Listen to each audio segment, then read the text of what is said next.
And welcome back. Well, this is Mental Health Moments with Rogers Memorial Hospital. It is part of our monthly series sharing stories of recovery and hope.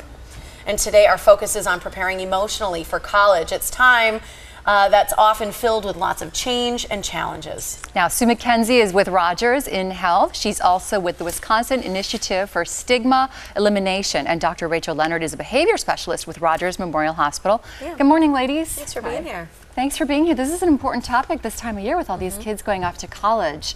As I was doing some of the reading, you're calling this time a perfect storm. What do you mean by that? It really is, and it's pretty much common sense. We know that youth are leaving the environment of the home for the first time.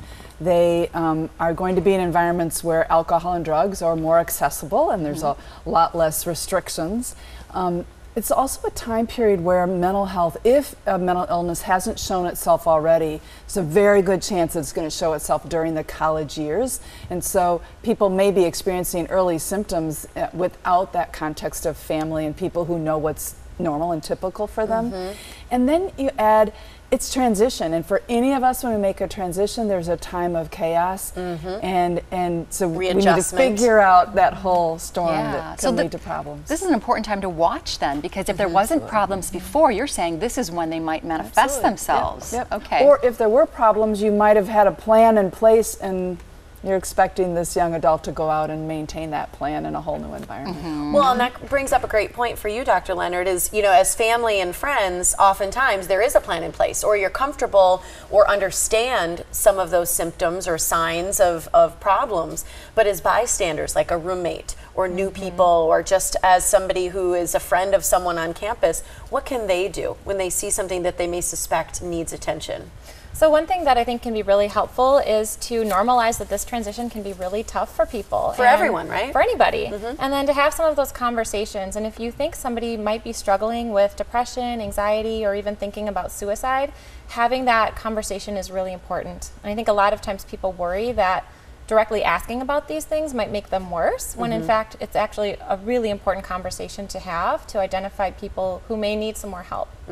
Now, Sue, do you think there's something in our culture that actually can make this worse? I do. You know, we're pretty uncomfortable with uncertainty. Yeah. All of us are. It's normal.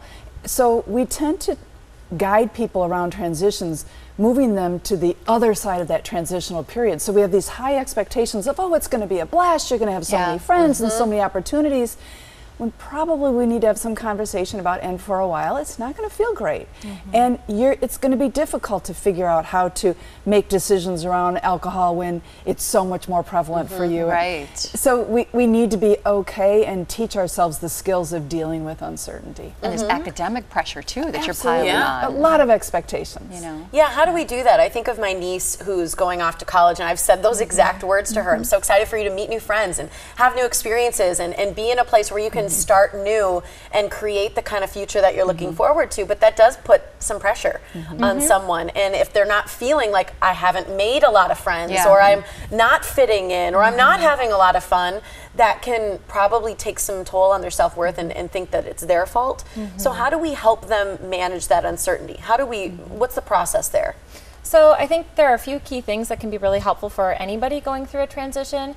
And one is to make sure that there's a good balance of the types of activities we're doing. And so some people who go off to college, they may be overly perfectionistic and have all of these expectations, spend all of their time studying. And on the other end, you might have someone who is overly indulging in the social scene. And really neither of those is healthy. So trying to have a good balance of the different types of things we're doing can be really helpful. Another key point is to make sure that people are doing the things that really matter to them and not just the things that matter to their parents or to other people, in line with what Sue was saying.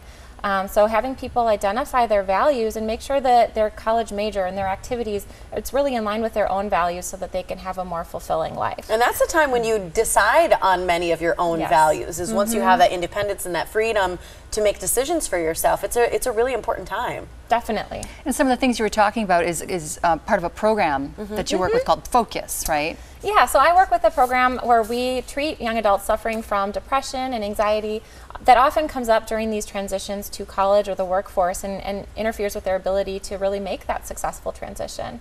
And so, you know, working on the values, peace, and balance, and then also trying to decrease some of the problem behaviors that might come up during this time is a really important thing to help people be more successful moving forward. Are there any problem behaviors you can identify that roommates or friends can kind of look for from someone? Definitely. So things like spending too much time in the dorm room, sleeping a lot, playing too many video games, getting overly involved in alcohol or drugs.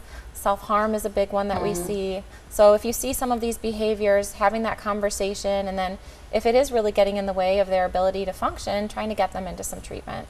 Sometimes I wish that we all, you know, it was more acceptable to seek treatment before there were problems, because I think if you could preempt it and just have that resource of the unbiased person in your life to be able to talk to before things even come up, instead of reactive to once you're starting to have these feelings, I think, you know, moving forward we could all benefit so much. So I hope that as people get more comfortable with mental health and things like that moving forward in our culture, they seek out professionals like yourself to really have in their life to help guide them. I think it's important. So I want people to be able to contact you and see more stories of recovery at rogersinhealth.org. You can also learn more or visit them online at rogershospital.org. You can make appointments, go in, maybe even just have a nice chat with somebody, preempt it a little bit, right? What a great topic, Yeah, really. really important at this time of year. Thanks, ladies. Thanks. Thank you. Appreciate it.